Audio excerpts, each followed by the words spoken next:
Not listening shuts down people quite quickly and they go, why should I bother to share? Hi there and welcome. It's Kirsten Jethro here, a transformational coach who focuses on shifting people from languishing to thriving. In today's video, I want to talk to you about how can leaders develop deep listening skills. When I underwent my coach training, the first competency and skill that you have to learn is active listening. It sounds easy, but it is one of the most difficult skills to master because it's listening unconditionally to a person without wanting to butt in, give advice, or have your own voice heard. And as you know, mastery takes up to 10,000 hours. So I'm not sure if I've mastered it yet. But for leaders, it's all about deep listening. And why it's important for you as a leader is that if people know you are intently listening to them, listening to understand, listening to hear where they are coming from, they will share with you their ideas and their creativity. If people notice that you are listening with half an ear, or as I would call it, with a bronze medal, while thinking of other things, people stop talking. They stop communicating with you. They stop participating. Is that what you want to happen in your team? So learning to listen is all about focusing about the other person. It's not about you. You don't feature at all when you engage in deep listening. Hence, I want to leave you with these 7 tips on how to very practically enhance your deep listening. The first one is remove all distractions. Really set the intention to listen to somebody and focus on them.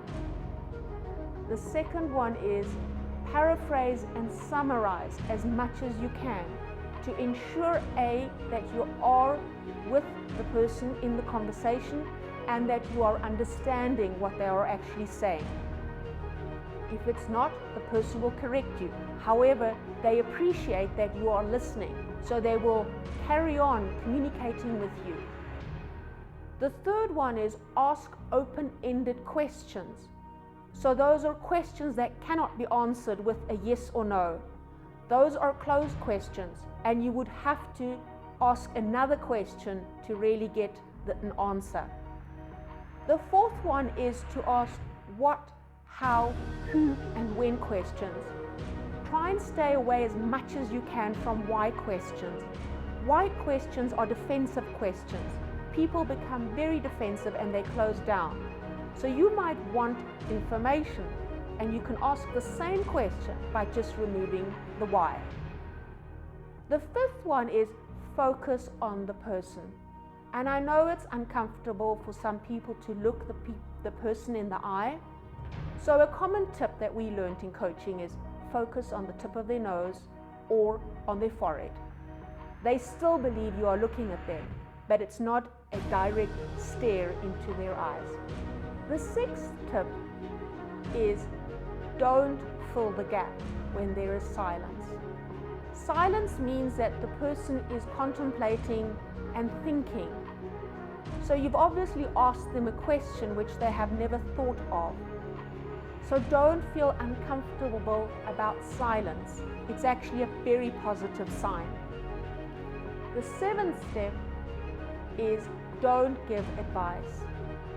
I'm sure you've all had the experience where you've received advice from somebody, but you never followed it. Why? It didn't motivate you, it didn't encourage you, and it wasn't yours. So it was perhaps not of value. Those are the 7 tips I would love to leave with you on how to, as a leader, engage on deeper listening. Your team would so appreciate it, and really you'll see the value, because the deeper you listen, the more you will get out of your team from communication and ideas and creativity. Not listening shuts down people quite quickly, and they go, why should I bother to share? So as a leader, you want your team to participate right now and to share, to bring in collaboration and enhance commitment. Thank you for watching, and I look forward to connecting with you in the next video. I don't want you to miss anything, so I want to invite you to join me on social media, subscribe to my YouTube channel, follow me on SoundCloud, and like me on Facebook.